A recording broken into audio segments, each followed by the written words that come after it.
Hi, welcome to our second video for the week beginning the 22nd of June. This video is all about angular motion, but to begin with I'd like us to do some recap questions on linear motion from the previous video.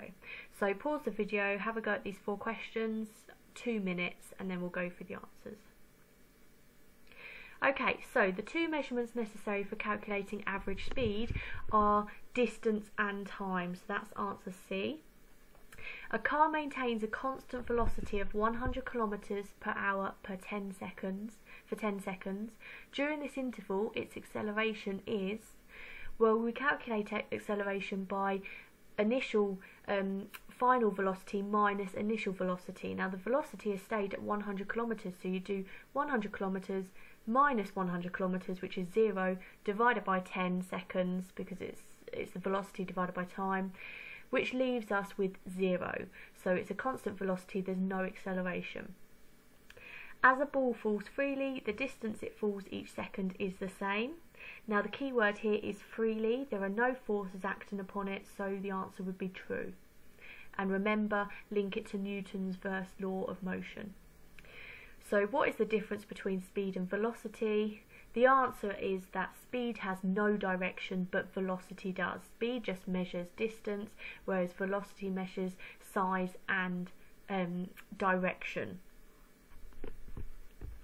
Okay, so angular motion. We are going to look at the characteristics of angular motion and how it's created.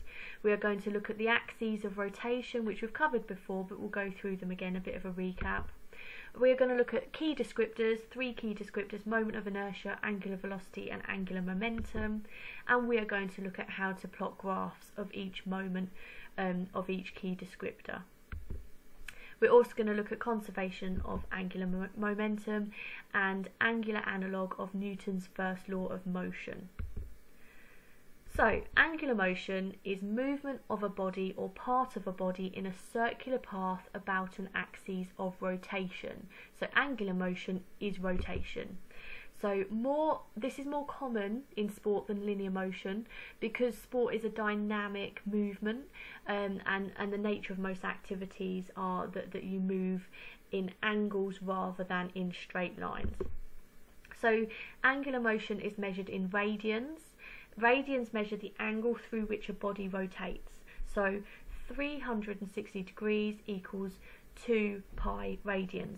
So what that essentially means is 1 radian is movement through 57.3 degrees.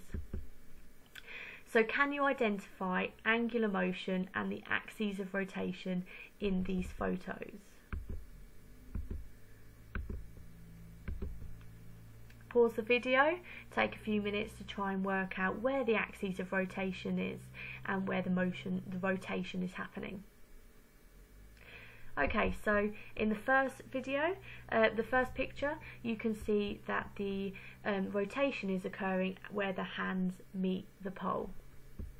The second video, you can see that the rotation is actually occurring at the hip, and it's rotation of the leg in the running movement.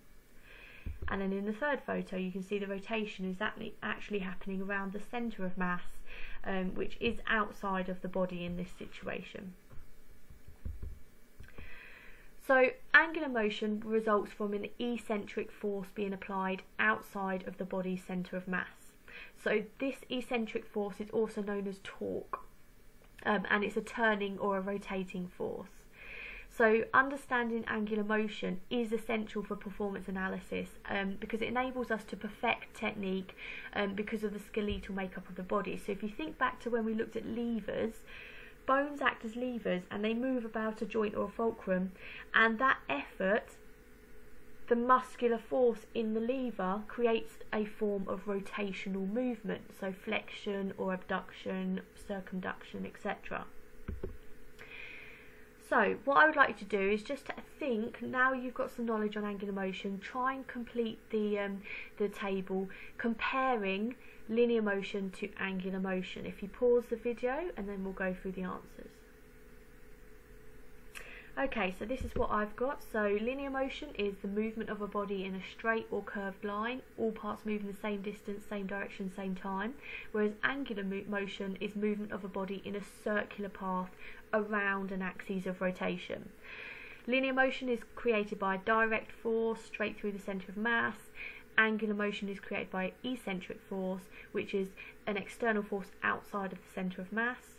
And the sporting examples, we've got the skeleton bob at top speed in linear motion, or we've got maybe an arm rotating about a shoulder joint of a tennis player while they're serving for angular motion. So the principle of the axes of rotation. So when an eccentric force is applied to a body, it rotates around at least one of the axes of rotation. So remember, axes of rotation is an imaginary line which passes through the centre of mass and causes, and it's a line in which the performer can rotate around. So can you have a bit of a recap task? Can you draw a person, can be a stick person, and can you label all three axes of rotation? Pause the video and have a go. Okay, so this is what you should have ended up with. So we've got the three axes of rotation shown on that person. And the thing to remember to help you with rotation is, if you hold the stick, which way can that person then turn? And if the movement that you're looking at is turning in the same way, then that is the axes of rotation they are moving about. So first one, just again, bit of a recap, the longitudinal axes. This runs from the head to toe through the centre of mass. Sporting examples are a full turn in trampolining or an ice skating spin. Transverse axes runs from left to right through the centre of mass, and for example you would rotate around this axis for somersaults. And then the frontal axis runs from front to back through the centre of mass, and a sporting example is a cartwheel. So can you match the sporting example to the correct axes? Pause the video, have a go. Okay, so we've got three examples: a swimmer doing a tumble turn, a goalkeeper diving to top corner to make a save, and then a dancer doing a pirouette. So the answers are like so. So a swimmer doing a tumble turn, it's almost like a somersault movement, so that would be about the transverse axes. A goalkeeper diving to the top corner to make a save, it's almost like a cartwheel movement, so that would be the frontal axes. And then a dancer doing a pirouette would be moving around the longitudinal axes.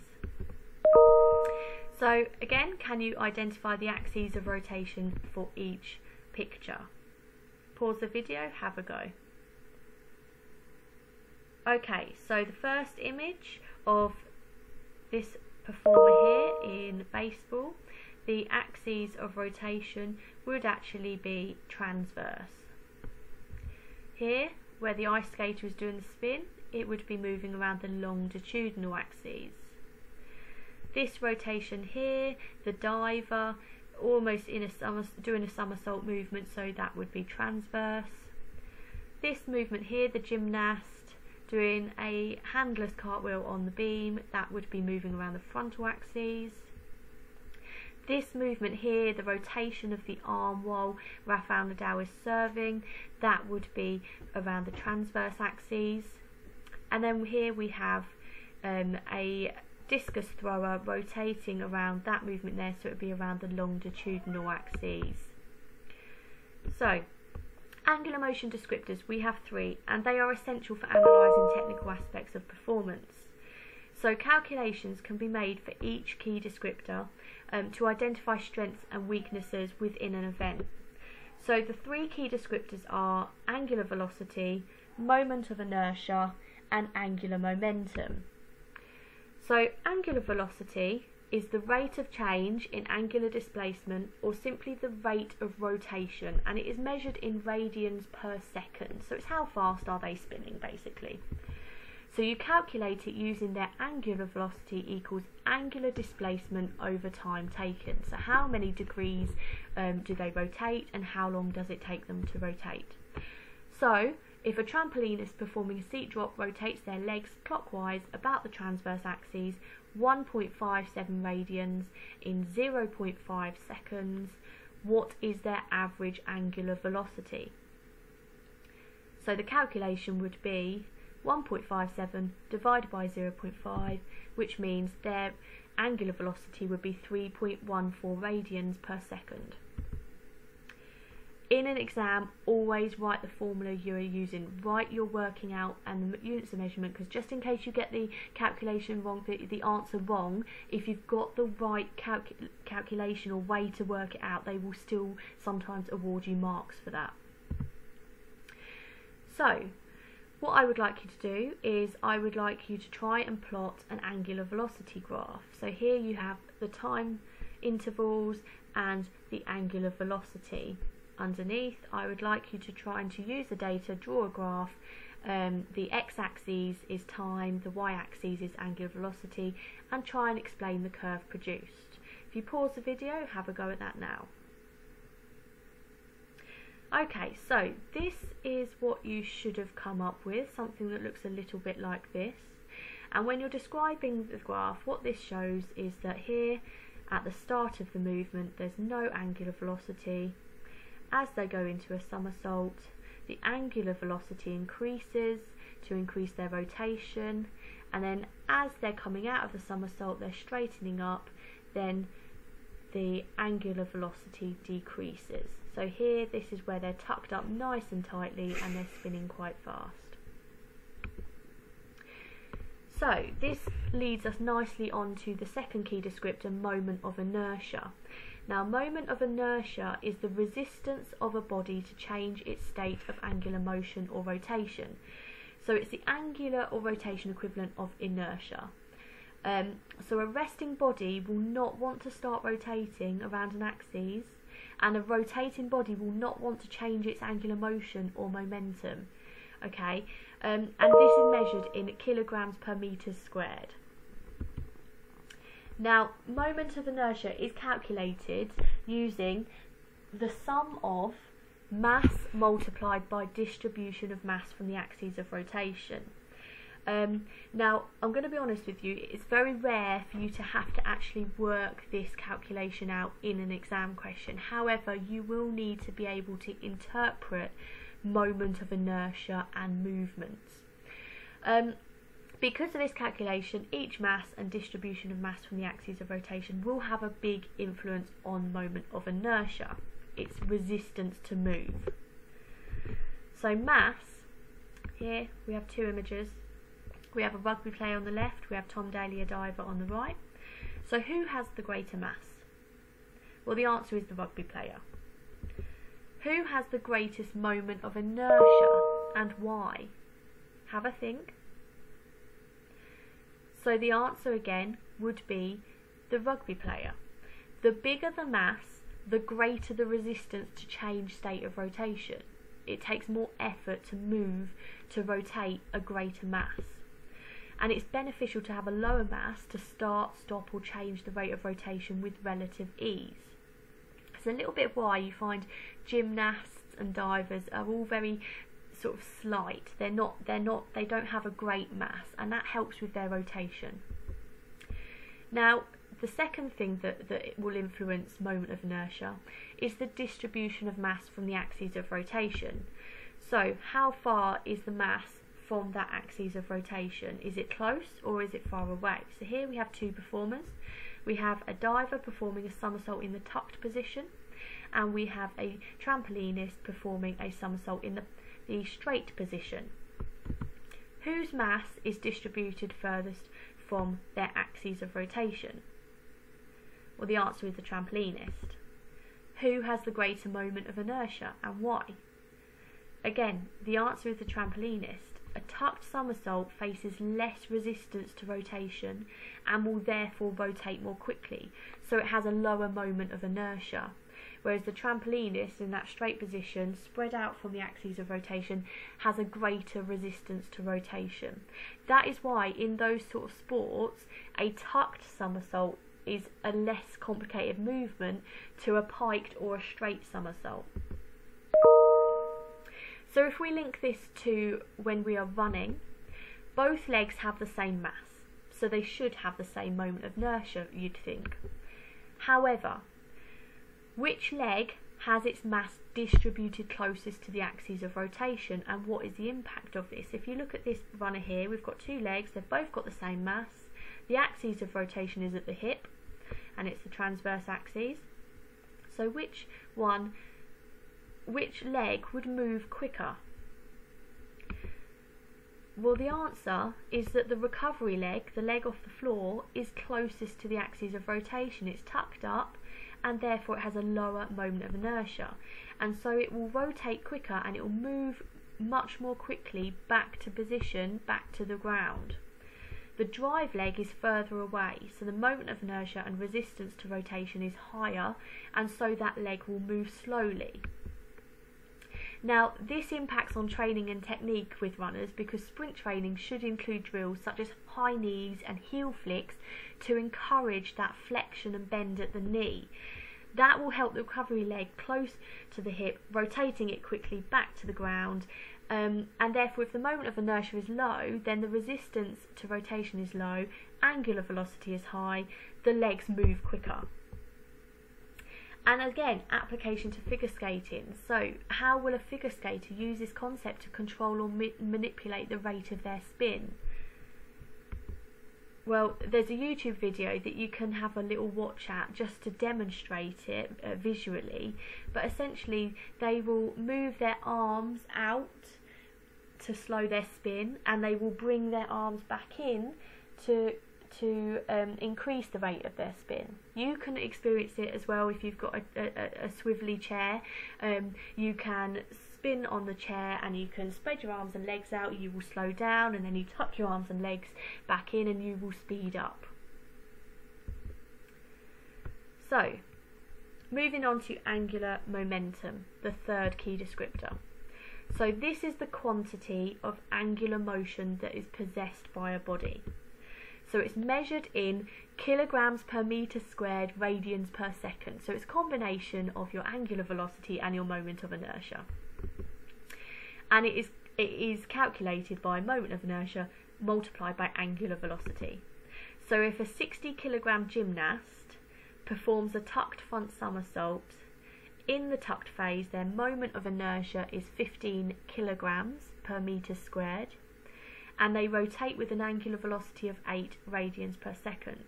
What is their angular momentum? Pause the video, have a go at calculating it. Well, the answer is 15 multiplied by 8, which leaves you with 120 kilograms per metre squared radians per second. Don't get confused by them including the weight of the gymnast in the question. It's there to confuse you. So, generating angular momentum. To start rotating, momentum has to be generated. And you need an eccentric force outside the centre of mass to generate that momentum. So, for example, when a diver jumps from the diving board, they lean to ensure that the reaction force from their hands on the board passes outside of their centre of mass, and that will cause rotation. Now, the greater the force, the greater the momentum generated. Have a little watch at this video, it will help explain it. So, conservation of angular momentum. So Newton's first law states that a body will continue in its state of rest or uniform velocity unless external forces are exerted upon it. So what that means is a rotating body will continue to turn about its rotation with constant angular momentum unless acted upon by an eccentric force or an external torque. Once angular momentum is generated, it is conserved and does not change throughout the movement. For example, an ice skate can continue to spin for a long time and can increase or decrease the rate of the spin for effect. However, the importance of takeoff is crucial because once in flight, angular momentum cannot be changed. You have to generate as much momentum as possible at takeoff, because once generated, the performer can manipulate the moment of inertia and with it angular velocity to maximise the performance. So for example, adding complex twists or spins, but they cannot create any more angular momentum. So that means the takeoff is crucial. Okay, final task for this video. I would like you to analyse the two images. So here we have the movement being performed and the graph representing moment of inertia, angular velocity and angular momentum. I would like you to link the two images together and discuss what you see. pause the video and then we'll go through the answers. Okay, so using these graphs to interpret a movement is a really key skill in the exam, and I'm going to take you through how to do it now. So here we can see in this image the eccentric force from the springboard. So this is a diver diving into water, and it's acting on the body, so it's causing angular rotation. The body is movement, and it's causing the angular momentum and rotation around the transverse axes. Now the straight body position and the mass equals the mass away from the transverse axes, so that means the moment of inertia is higher and the angular velocity is lower, and you can see that in the graph here. So it's a slow rotation and the dive begins with control. Now here, when the tucked body position occurs, the mass is closer to the axes, the moment of inertia is decreased, and therefore the angular velocity increases. So it increases the speed of your rotation. And then towards the end of the dive, preparing for landing, the body straightens, distributes the mass away from the axes, the moment of inertia increases again, and therefore the angular velocity decreases. Now you can see here, angular momentum remains the same the whole way through, because once generated at takeoff, it cannot change. And it's conserved throughout. And it's manipulated using the mass of inertia. So that brings us to the end of this video. Hopefully you've understood it all. If you have any questions, send me an email or contact me on Microsoft Teams.